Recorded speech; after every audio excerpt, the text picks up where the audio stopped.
Welcome to Scaling Without Breaking podcast, the show for startup leaders who are done winging it and sick of everything being a bottleneck. Your team's growing, the cracks are showing, and what got you here is officially breaking.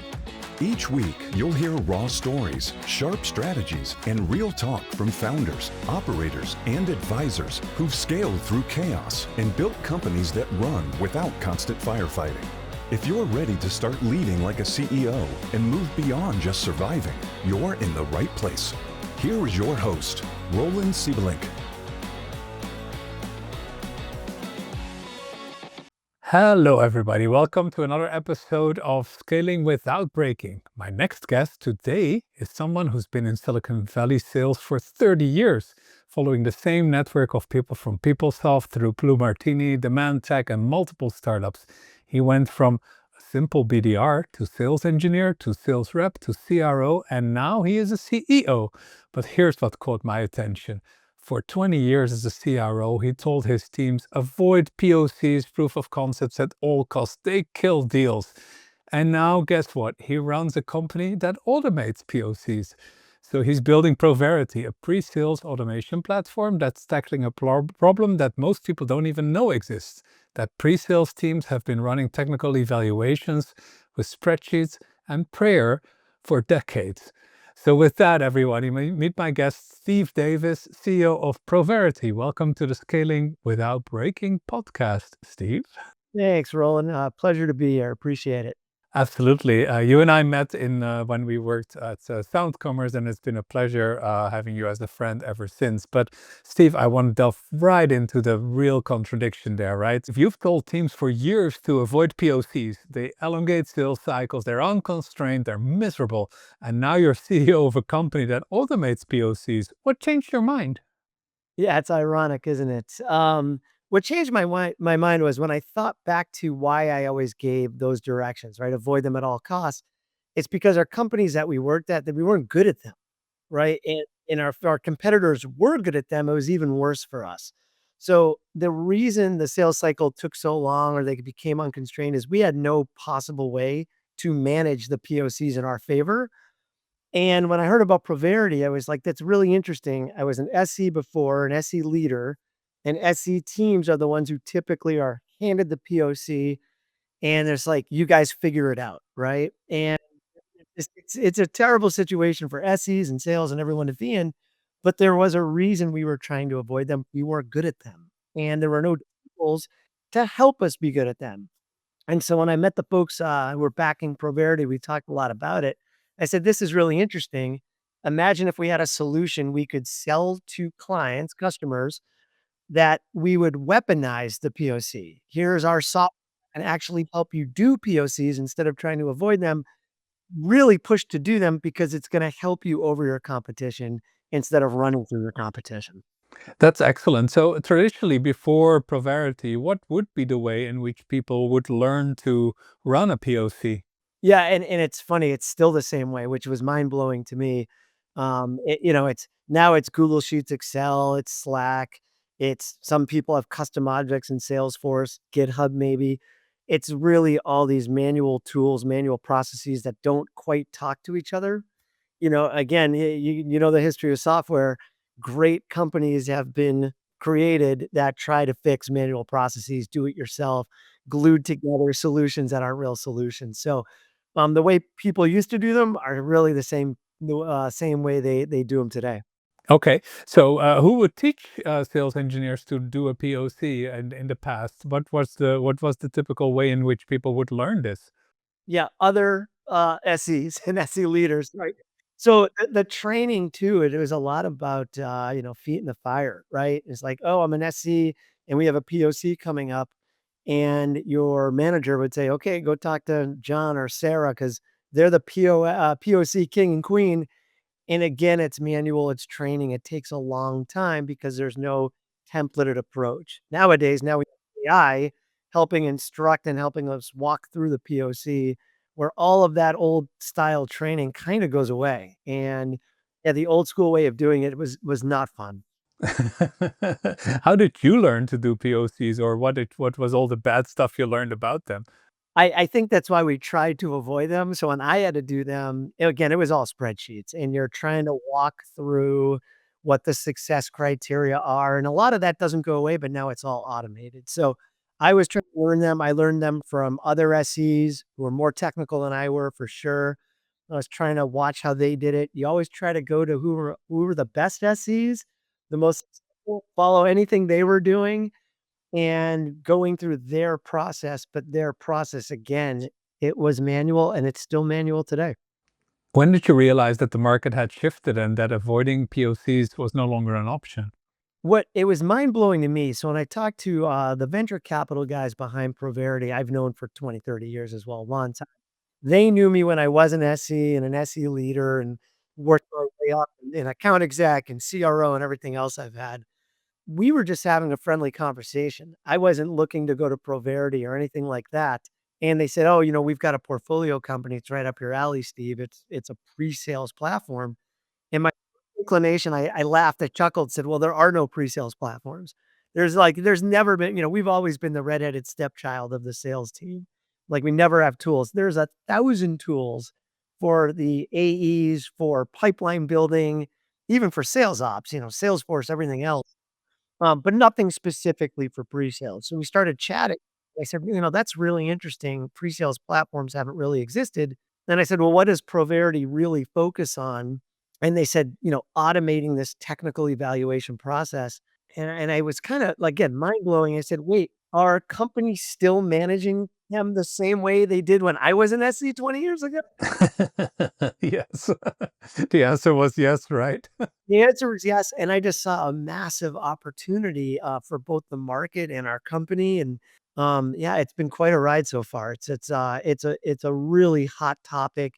Every company we talk to, whether it's cyber or health tech or fintech, they all do POCs. They're not going away, and I always laugh at that. You see LinkedIn influencers, "Avoid the POCs," you still see that, or "Use our tool to avoid it," and do a buyer platform. If you do a mutual plan, you can avoid it. It's not reality. It's laughable. No one is spending millions of dollars on your cyber tool without testing it out these days. Right, of course, that's the core customer need for it to be tested out before they commit to anything, right? So there's no way around that, I think. Exactly. Very good. And you said something like if your competitor has figured out how to run POCs and you haven't, that'll be a killer for your sales pipeline. You're going to lose all those deals, right? What does that look like in practice? What do you see with maybe customers who haven't used Provarity before and now are learning to do POCs the right way? Yeah, I think it's a real eye-opening experience. So, a lot of the companies will say, "We win 70% of the technical evaluations we're in." Right? And we're always like, "Okay, so what happens to the other 30%?" Imagine if all of these POCs, you weren't having to use manual processes.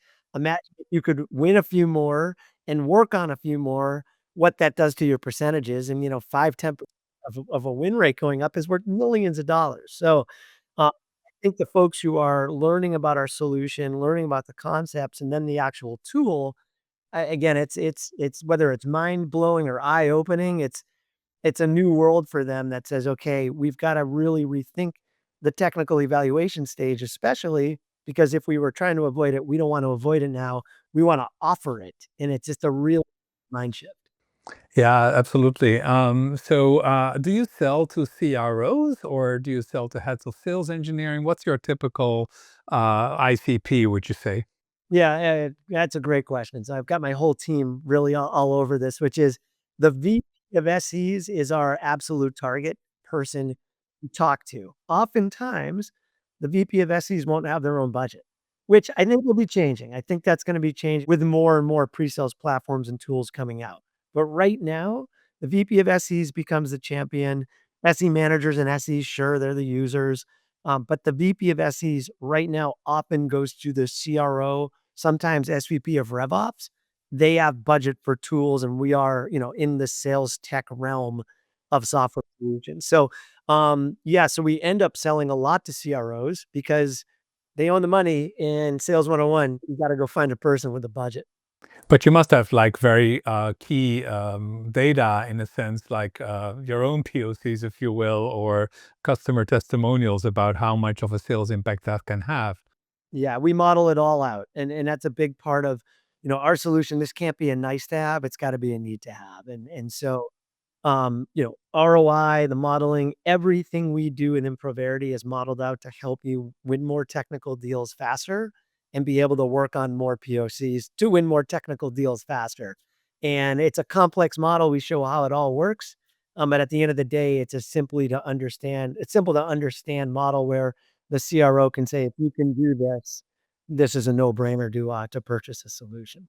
Excellent. Okay. And how does onboarding typically work? Because I can imagine if every single POC practice so far has basically been homegrown, that I could imagine two things, to be honest. One, that people are finally grateful to actually have a best practice to follow. And the other would be like, oh no, everything is different from what I used to. I'm against this. They're a little bit of both. Yeah. We're being honest with each other, right? So with a new solution, there's always a little bit of pushback. SEs are particularly stubborn, to learn. They want to learn new technology, but if they don't grasp it, then you won't get the adoption that you need. So we do some handholding during the initial process. We want to learn about their business. The more complex the POC environment, the better for us. We look at how they're managing it today. It's usually spreadsheets. We'll look at success plans and KPIs in the process. And that full first part of the implementation and onboarding is to automate that. And we use all the AI tools to our advantage to get our customers up and live really quickly. So instead of just redoing what they're doing manually today, we upload it all. We use AI to get under the covers of what they're actually trying to accomplish. And then we're off to the races. Yeah, so basically some quick wins that you generate for them, showing them that they can be a lot more effective. That's great customer onboarding, right? Exactly. Where do you see POCs most often go off of the rails, and how does Provarity constrain that risk without killing momentum? Yeah, I giggle at the questions you're asking because these are all the questions we get, right? So POCs go up the rails because 'cause they're not constrained, and this is the way it's been for 20, 30 years and nothing's changed. So, again, you'll have a lot of tools out there, especially like these buyer portals and deal rooms, and they're like, "Oh, if you do just follow the mutual action plan, you can constrain it," and again, it's not reality. You have a POC process, you have a template, and unless you have tools and AI under the covers watching it, all of the other stuff is kinda nonsensical. So what we've developed is a way to look at the actual process and see when you're out of, time on certain steps, right? So this has gone over. They've asked us to do something else, and now it's unconstrained. And our health engine is watching for all those variables and metrics and alerts you without you having to look saying, this deal is at risk, even though your account exec probably committed it. Right. And we're looking at all this different customer sentiment, prospect sentiment, product gaps, all these different details within the POC to tell you, is it now no longer constrained? Is the POC taking too long? And we alert you up front. So instead of like, oh my God, what just happened here? We're 6 to 8 weeks behind, or 3 months, or 6 months behind. We try to do that up front again, which helps you win faster and gives you really the ability to course correct if you have to. So, Steve, you mentioned that almost every great startup is based on some kind of duct tape solution that was already in place and that you're now replacing with proper process, proper software, right? I wanted to ask in POCs in particular, what are the things you change so that the POC solution that you offer actually gets customers to like that 10x improvement that is always needed for people to switch from their current ways? Yeah, again, great question because we're fighting the status quo. This is a status quo sale. This is a do it yourself, build versus buy status quo. And so we go in and again, we start a lot with the ROI modeling. It's really the business proposal first because there's a lot. I mean, I don't know about you. I get 30 emails every hour saying, look at this new thing that you have to buy. It's unbelievable. It's going to change your life. Yeah, isn't it great how everyone's figured out cold email now, right? Disaster, right? So, and from our end, to cut through that noise, we've gotta give, we've got some great customers, so that helps. Customer reference, real ROI points. But we understand, like, we're a team of former SEs. We understand the problems. We can speak to these. And then we've trained our entire company of how to speak to these problems properly. So we're all promising, yep, we're going to, make changes. If you become a nice to have, your company's going to go nowhere. And so the need to have is setting down and saying, do you have these 5 problems? I guarantee they have 4 of them, right? Like, that's the great part. So when we talk about market fit for our company, we know these problems exist. We solve 5 of them. Almost every company we talk to has 4. So then we start to hone in on these 4. If we gave you a solution for these 4 that did X, you know, increased revenue by this, decreased costs, X amount of time back in, is that worth it versus you building this and trying to maintain it, and then always being behind the market on what's going into the product next. The classic status quo, buy versus build. And the good news for us is the pre-sales community has been ignored for 30 years. And now it's starting, they can start to go to RevOps and CROs and say, because we need this. We have no tools. We need this. Uh, what's helped us a bit is, we've got partners in the demo automation space and RFP automation, and they're doing stuff and solutions for particularly pre-sales. That's helping us now and saying, "Guys, pre-sales is getting, their time in the light for, they've been put in the closet in the dark for so long that it's now, hey, we need some tools as well." And, yeah, that's so we go in and really tie it to ROI and make it a need to have where, again, once things are tied to the top and bottom line, it makes it pretty evident this is a need to have. How important is it for Provarity to have identified that one target group of sales engineers as your absolute core customers, core users, I should say? And can you use that for like marketing, for finding it easier to reach those folks? How does that work for Provarity? Yeah, so I've been lucky enough to have worked with some great companies and great leaders. Early stage startups, it's the same movie and template that works every time, which is to stay focused. The second you start bouncing around and, and a lot of it sometimes is investor driven. You need a bigger TAM. You need to go after a bigger market. And it's hard to push back on people who've invested in your company, but sometimes you have to. And sometimes you have to say, look, let us win this market for the next 2 to 3 years.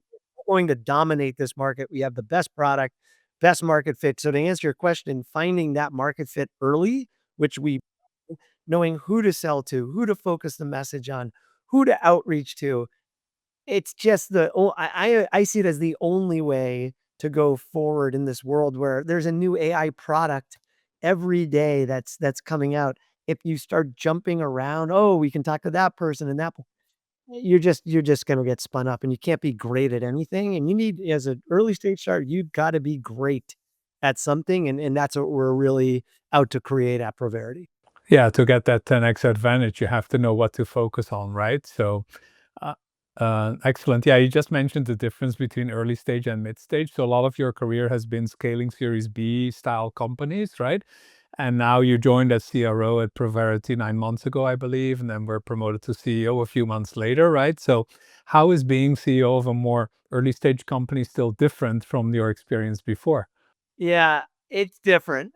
It's, um, it's funny too where, you look at a Series B, Series C, and people still call you a startup, which is fair. But there's a lot of process in place, and there's good, bad, and ugly. We've got a product. There's usually product market fit. That's how you've raised money. But if you don't have a great leader or someone who recognizes how it's time to scale, the things you did early on that weren't scalable are still not at Series B and C. And you spend a lot of time trying to, like, guys, we got to put process in. We've got to make this a company that we can get over $100 million and see where it goes. What we're focused on right now is putting out the best product we can for a niche group, right? To absolutely dominate this stage of the sales cycle and the customers on board and learn from them. And you're constantly taking in their feedback and making the product better. Not that you don't do that later on, but it's different. Right now, it's intimate. And I have a CEO buddy of mine who I've worked with for a long time. And I was asking him, hey, look, I'm a new CEO here. I've been a CRO forever. And I go explain the differences because he came from, he was chief product officer before he went over. And he said, let me put it this way. Someone explained to me, or someone famous said, being a CEO every day can sometimes feel like eating glass. And I said, "You know what? I understand that at the stage we're at, you're just dealing with every little issue across the whole company. It's also kind of fun. It's the cool part. You're just involved in a lot of stuff. And then as we grow and as we scale, we'll put in processes and delegate. But right now, it's all hands on deck. Everyone's doing everything." This may be a difficult question, but what kinds of things in your own previous CEOs would frustrate the hell out of you that you have more understanding for now? I won't use any names. I think former CEOs who I felt couldn't always focus. So great ones, and I've been lucky enough to work with some great CEOs. My time at Demantech, my time at Uyala, just really just focused, savvy business people, right? I was never worried about what they were thinking strategically with the company. The companies I worked at that, for CEOs that did some things I'll try to avoid. When you have lack of focus, either product or business direction, it just trickles down. Everybody feels that. And starts with questions to your mid-marketers and the mid-marketing folks, to your mid-management folks, to your senior managers and up to VPs, and everyone's like, "What's our new message? What is this new product?" And the second you lose focus, it gets really frustrating. So my job as CEO is to make sure we are wildly clear on what our mission is, what we're trying to solve. And, that's how we'll go to market. And then as we scale, then it gets fun where it's, okay, now we're scaling on a message. Do we want to expand the services? Should we stay focused? Like that's the fun stuff. Between early stage and mid stage, what is the right time to actually start making work of documenting those things like clarity, vision, plan, strategy? What's your experience there? I mean, we're starting all that now. You start early on, right? I think what ends up happening as you get a little bit bigger, you just have to be able, like, if you need to make a shift where the market's changed, don't be afraid. I had an old CEO, Dan Fishback from Demantech, who I loved. He always told me, he's like, "Steve, no one makes more mistakes than I do as CEO, but don't be afraid to admit them and then correct them quickly." And I always try to remember that, right? It's great advice, and I've used that at, like, kinda all my jobs I've had. I'm like, "Okay, that makes sense." Like, you're not gonna be no one's 100% right. Although some people in Silicon Valley think they are. I won't go there, but We can always start talking about the acquisition story at some point, but yeah. too many names, right? But it's the leaders who can recognize they made a decision, it wasn't great, course correct. Those are the ones who succeed, and, that's what I try to remember, so as we go early to mid and we start to grow, we're not gonna get everything perfectly, and when we don't course correct, but make the decisions, when I look at as a company growing, that are where you wanna be a couple years out. Don't make them for today. It's thing in football, you throw the pass, lead the receiver. You just don't make like today, right now, we're making decisions for now in the next 6 months. But here, you start to look at 18 months, 36 months. Where are we going to put our company in the best possible place we can do? We can do that.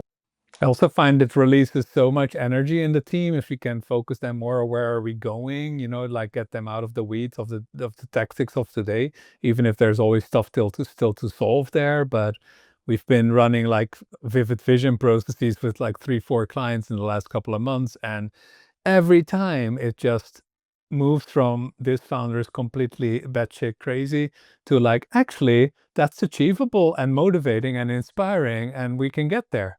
Yeah. And I've worked with both. I've worked with both of those types. So Well, it's usually the same founder. That's the key thing, that you start documenting things and people come to terms with it. And now it's actually something tangible they can deal with, right? for sure. Cool. So I wanted to talk a little bit about more your career progress, right? So you mentioned you've been following the same network through Silicon Valley for like 30 years. PeopleSoft, Blue Martini, Demantech, Yala, Outlier, now Provarity, right? So what does that teach you about building careers in enterprise software, enterprise sales? Yeah, I mean, I am the luckiest person I know, like, as far as, I went to a state university, probably barely graduated, and you look back, Basically, I got my first job out of college. From that job, I looked at corporate America and I just was maybe disenfranchised, like, the 9 to 5, sitting in a cubby. I was like, God, this isn't really exciting. And so I met someone who had worked at PeopleSoft, another mentor of mine, great guy. And he said, Steve, come on over to PeopleSoft. This is a Silicon Valley. I'm like, I don't even know what Silicon Valley is. I'm in Boston. I don't know what that is. I went over to PeopleSoft and he said, "Look, you're gonna start at the lowest rung. You're gonna be a BDR, and you're gonna work super hard. And if you do, you'll have paths in front of you." And I definitely was a hustler. When I had a lack, when I had to make up for lack of brain power, I had to hustle. So Or lack of experience, I guess, right? right, yeah, you're 20, you got 23 years old. So make your mistakes, and I just started to follow around. It was easy to see who the A players were. People saw it as a big company. I always tell people the story. I started there. We had 30 people in the Boston office. I left 3 years later. We had 300. Yeah, those are the scaling stories, right? Like the most lucky, amazing experience that I got, and the path I chose, and this guy again, I'll drop a name, Warren Downey, one of my first mentors. He's like, Steve, pick the path you think you're going to be great at. I was like, okay, I like that. So a lot of BDRs go to sales. I really like the technology side of it, and so I went the SE path, and I was pretty good SE for a while, and got to meet people at PeopleSoft. They left and they're like, Steve, you're an up and coming guy. Come on over here. And you just kept following these groups. And I've been doing that. This job that I'm at, Provarity, is following groups from Silicon Valley. And it's just worked out really well for me. And the advice I always give in my own kids and young kids coming out of college, it's if you hustle, work hard, and work smartly, good things will happen for your entire career. Yeah, I believe that too. And I think so many people make the mistake of first wanting the promotion or the extra title or the higher job without first showing their worth in a way, right? And I do think like hard work pays off every time. Every time. Absolutely. So, Steve, you did say, like, of course, you went into the sales engineering path and then to sales, but you also said that 80% of SEs who try that transition fail at it. Why is that? I can also be, unbiased. I failed at it my first year. And so I was given the opportunity and they said, Steve, you're an SE, you've been technical director, which is what they call an SE manager overseas. And I was like, you know what? I'm working with a lot of sales guys making way more money than I am. I know I can do the presentations and I can talk about value and ROI and get technical if I need to. I'm going to ask my manager to make the leap. And my manager said, Steve, I think you can do it, but no, from our experience, about 80% of the SEs who try to make the leap fail. I've seen that in my own hiring, right? I've like 10 SEs, you know, 8 of them fail. And the 2 who don't fail become your top reps, your top AEs, account execs. The reason So it's either a small chance of being an absolute winner or a total loser, if I may, with those words. But it's a little bit like that. It's a little bit like that. And, so the funny part is you said like, why? Why do people fail? So, from my own experience, I didn't know how to build pipeline. I just, I was a BDR, 15 years prior to that or whatever the years were. Well, things had changed, but as a BDR, you're building pipeline just in general, right? Like your company. As an AE, your job is on the line. You don't make your quota, you get fired, right? So that first year, I would also go back to my comfort zone, which was, the SE is often the smartest guy in the room. I know the technology. Look at our great bells and whistles. As an AE, it's a different job. You're talking about ROI, you're talking about value, still talking technology, but you don't care about every feature function. The sales cycle is wildly competitive and different than what you're doing as an SE. So you're often more conscious that you should not position as the smartest person in the room because the customer should feel that way, right? that is, I mean, 100% right. So, it's funny. So, the failure part is I couldn't get enough meetings. I wasn't building pipeline. As an SC, I was invited to meetings. I didn't get the meetings. So now your pipeline's not good. You're starting to look at your quota for the year. Then it's a cycle, and then you're trying to take meetings with maybe lower level people you're more comfortable with until you figure it all out, which is this isn't working either. I've got to make a change or I've got to get out of sales. And about a year. I mean, it was a long time, a lot of failure. And then when I figured it out a little bit more, then I became a top rep at a couple different companies. Yeah, is that a path that the successful SEs all have to go through if they want to be successful at sales? I hope they don't. I hope they're smarter than me and don't have to have the struggles. It's a loaded question. It depends on the company. It depends on, how much training they have. Do they have great coaching for managers? If you're at a startup and you're on your own a lot, it's a challenge. And it can be done, but it's a challenge. Yeah, exactly. Okay, very good. Steve, Provarity is still relatively early stage, right? I think you mentioned $7 million seed, about 40 employees, 10 plus customers. Early stage, but where do you want Provarity to be in 3, 4 years from now?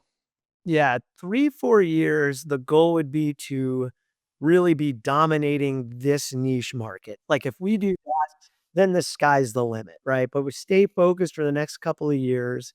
And when someone says, "We've got POCs and we're failing," it's like Provarity, just go to Provarity. And that's when, I was lucky enough, Demand Tech was price optimization.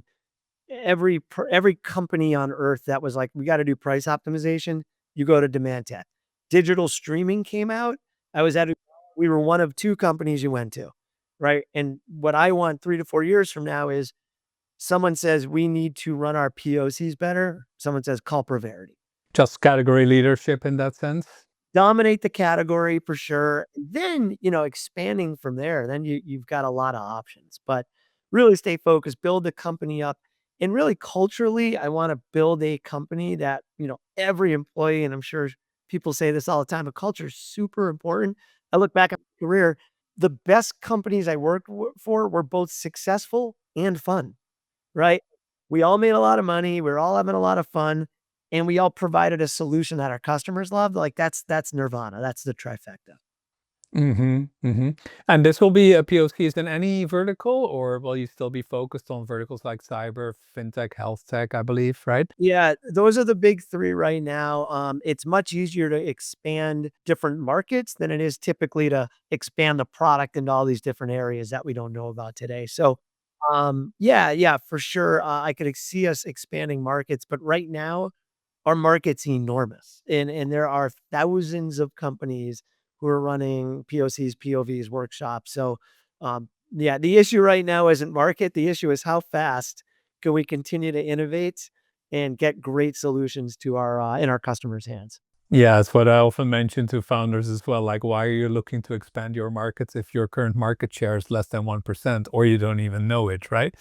100% agree with that. Very good, very good. How do you educate a market about a problem that they don't know they have? That's hard work. Yeah, I'm sure my BDRs are laughing now. I mean, we're all doing anything and everything. So a lot of it's content, a lot of it's in-person events, which were unpopular. COVID and post-COVID are now all coming back, which is great for us because we've got a veteran team who probably appreciates being in person more. So, yeah, it's travel, but getting in front of people, being thought leaders, getting content out. You kinda have to do everything. Social media is, that's been the issue right now is cutting through the noise. Easiest way to cut through the noise is in person, and it is. Now, can you do it on scale? Well, you start hiring teams, you can, but for now, you gotta be really careful about what events you pick to do in person, put everything into it, and build your pipeline accordingly. Okay, and the criteria you would apply for that is like how targeted is this event for our ICP? How many of our ICPs will actually attend? I mean, there's no other way to look at it. I made a mistake earlier this year. We did one event, spent a good amount of money. The ROI is not there. It's not in the budget next year. So, for the most part, we've done really well. And it wasn't me. We've had this great director of marketing, working on our event schedule. I would say out of all those, the one that I suggested was the worst one, of course. So That's also good, right? It shows that you're not necessarily the smartest person in the room either. I'm a far away from that, especially at Provarity. So yeah, no, it's you really got to look at ROI of the events, and like you said, the ICP who's going to be there. not everything's going to be perfect, but a lot of our pipeline is built through in-person events. This has been great about Provarity, but we also like to know a little bit more about the man behind the business, if we could. So tell us where you grew up, Steve. So I grew up in Western Massachusetts, about 2 hours from Boston, and yeah, born and raised New England my whole life. Yeah, your classic kind of small-ish town outside of the big city near us was Springfield, home to the Basketball Hall of Fame. Steve, you mentioned you have a bit of a sports background as well, right? You played tennis in college. I think you refer to yourself as a washed-up former athlete as well. Yeah. Although athletic quotes, I don't know if any of my friends would call me an athlete, but, yeah, no, I grew up in a big sports family. My dad actually worked in sports for 60 years, right? So, yeah, and it was great. He loved college sports. He actually worked at the Basketball Hall of Fame for a bit. And he just retired at age 82. I'll give a shout out to my dad. 60 years working college basketball. So, yeah, as an official scorer and everything else. So, yeah, we grew up that way, obsessed with the Red Sox and all the New England teams. I played a bunch of sports in high school, some good, some not so good. Um, Decent at tennis, got to play in college, which was really, really fun. It's funny when I was interviewing for jobs in software and sales, everybody loves the fact that, you were a former competitive, whether it's athlete or you're just competitive in sports. And now when I look to hire, I love that too. But I also love hiring people in sales who had hotel, restaurant, hospitality backgrounds. And I don't know which is more important to me. I've had success hiring both, but for my background, I did both. I worked in restaurants, and you learn how to deal with angry customers, and um, you know, like a lot of head nodding, like "Wow, this person's crazy," but keep a smile on. And then on the sports side, growing up that way, I'm a competitive person just by nature, and I love that. So what is it in the hiring of salespeople you look for? Is it the competitive nature or the grit? So those are table stakes, competitive nature and grit. If you don't have those, you should not be in sales. Perseverance. I love perseverance. Like sales is spiky, great quarter, not great. Like when I interview people and they're like, I was top rep, and I'm like, okay, what years? And it was like in the boom. Yeah, oh, I was top rep. I'm like, how'd you do in the bust years? Well, no one did well. I'm like, oh, that's not true. That's not true. The best sales reps know how to persevere and know how to kind of turn on a dime and say, like, I got to change my message. This is not the easy sell or easier sell it was the last couple of years. Right? They adapt, right? Just like any startup would adapt when the market changes. That's it. So you've got to be adaptive, have perseverance, but yeah, grit and all that. Like they're important. There's also, and it's funny, with salespeople, there's a base level of communication needed that, I always when you look at your reps and you watch whether you have Gong or Zoom and you're looking at recordings, if we're speaking 70 to 80% of the time, we're failing. It is an absolute failure. Now, here I am just blabbering for the last hour, you know, but on a sales call, it's the complete opposite, right? I play your role and I ask questions, and then I ask more questions, and it's I look for that when I'm interviewing. If I'm getting a dissertation about my life and all this stuff and they're not asking questions back, that's a red flag. Mm, exactly. We had to, in our workshops, as you may recall, we have this rule of sticking up four fingers to each other, which was like when people make a point that's longer than four sentences, you're allowed to stick your fingers in their face, right? So, you know, any point can be expressed in four sentences or less. Shout out to you, Doug. Those sessions were incredibly valuable. So, yeah, I took a lot away from those. Oh, thank you much. Appreciate that. So, you mentioned the competitive nature, right? So, in your case, was it because your dad worked in sports, or was it because you're the youngest sibling and you had to fight for every little bite of food on the table? Yeah, my older sister beat the living hell out of me when we were little, so I was laughing out. Yeah, I probably a little bit of both, right? So, nature, nurture, I'm not quite sure. I'm probably more competitive than my older sister is. That could be being the youngest sibling. I was also really small. Like, I'm not like I'm big now at 5'8", 165 pounds, but I was one of the 2 or 3 smallest kids in the grade. I was also the youngest kid, like, born back then, it was December birthday, we were the youngest. So you put the combination together, you either become scrappy or you kind of disappear into the back. Like, just stay out of the way. I guess I chose scrappy, but, I'm glad you did, otherwise we would have probably never met, right? that is true. That is true, and it kinda shaped my path, but, yeah, I so, being around sports and seeing all that definitely got me into the love of sports for sure, and then figuring out, like, if you tried a little bit harder than your competitor or practiced a little bit more, those are the people who win, men's, women's sports, like, the people who are, like, the top at some point, everybody's great, and it's like, how do you get to the next level? It's a lot of it, a lot of it's hard work. And, are you outworking people? And I think that was always instilled with me from my parents, both of them. They're like, yeah, look, there's no handouts. There's no handouts. If you work harder, you'll get it. If you don't, own up to it. And there's been plenty of those times when I've looked at myself going, probably didn't work hard enough. So yeah, I think instilled from my childhood, sure, being around that environment. And then the nature part is I think I kind of veered toward being that kind of person. Just well, that's my personality. Excellent. Were there, other than both your mom and your dad, were there other major influences in your childhood, in your teenage years that you still look back on like, wow, they really shaped my path, they shaped my personality? Yeah, I for sure, and whether it's I had this unbelievable 5th grade teacher, Mr. Matulowicz, if you're out there, you remember these people, and where it was funny, I absolutely remember what he would do in class. And what was brilliant, what he did, and he made up his own kinda game, and if you were one of the better students, you were allowed to play in the game, and then he would keep scoring of the whole class and then give that opportunity again to the other kids, like, "Hey, if you're doing well," and it was called Who, What, or Where. Now, I don't know why I remember this. Who, What, or and we looked forward to playing. And what he did though is like we had to behave, we had to get our schoolwork done, we had to, work hard. You didn't think about it then, and then we got to play and he would do it.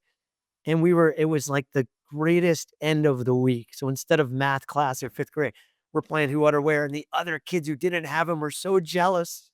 They were like, "Oh, you get the best teacher," right?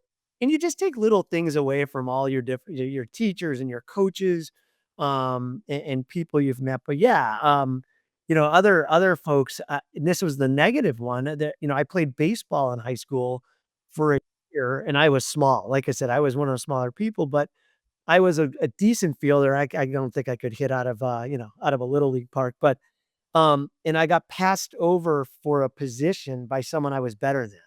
And so I went home to my parents and complained, and this is old school. This isn't there's no the way we grew up is not how kids grow up now. My parents were like, "If you have a problem, go talk to the coach. I'm not gonna talk for him." Like, "Okay." And, you're a little bit I'm a freshman in high school, I gotta go see the coach. So I went over to the coach and I said, "Hey, I gotta ask you, like, why did I not get this role?" And he said, "You're too small." I said, "Yeah, but I'm better." He was like, "Yeah, well, you're too small." And I was like, "Okay, I'll always remember that." And I've always remembered that. And you try not to coach people or work with people in a manner that I'm pointing out a deficiency, even though it's not hindering the work they're producing. And so, but I like, why would you do that? And I always had a chip on my shoulder with that guy. I won't say his name, but I know his name. So, and then what I ended up doing, I quit the baseball team, went to tennis, where I was 1,000 times better at tennis than I was at baseball, and then I ended up playing in college. So things all work out for a reason. But the lesson, of course, you just take your lessons along the way, and you try to treat people with respect. And if they're working hard for you, I don't care what, like, if they're treating people well and they're working hard, that's an employee you wanna keep hiring. Absolutely, absolutely. Love that, Steve. So, what are the concrete plans for Provarity for, let's say, first half of 26? Yeah, concrete plans, tons of marketing. We're really getting our name out there now. Provarity had been around for a few years, but this didn't have a big go-to-market motion, and with the seed money, that we had raised, it's like, "Okay, it's time to get Provarity out there." We've been around for a few years, so we've got an advantage over competitors where we have more feature functionality in our product than anybody. However, no one really knows us. And, we are in the process of making the platform even that much better because now we've got all these AI tools. So you put the combination, the first half of next year is really starting that. Okay, it's time. There's a need, there's a market. Now it's got to be Provarity. More air cover for your reps as well, right? All of it, for sure.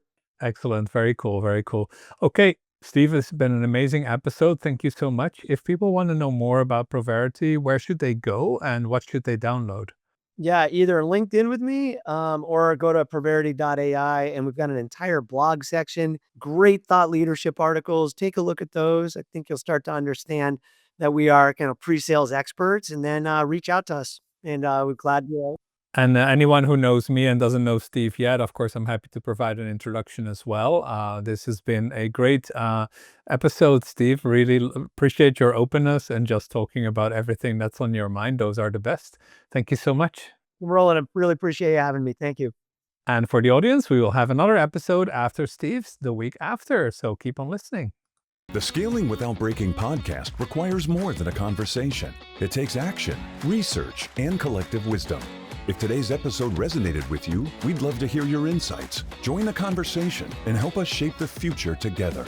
We'll be back with more stories, strategies, and real-world solutions that are making a difference for everyone. In the meantime, be sure to subscribe, rate, write a review, and share it with someone you think would benefit from it too. Thanks for listening, and we'll see you on the next episode.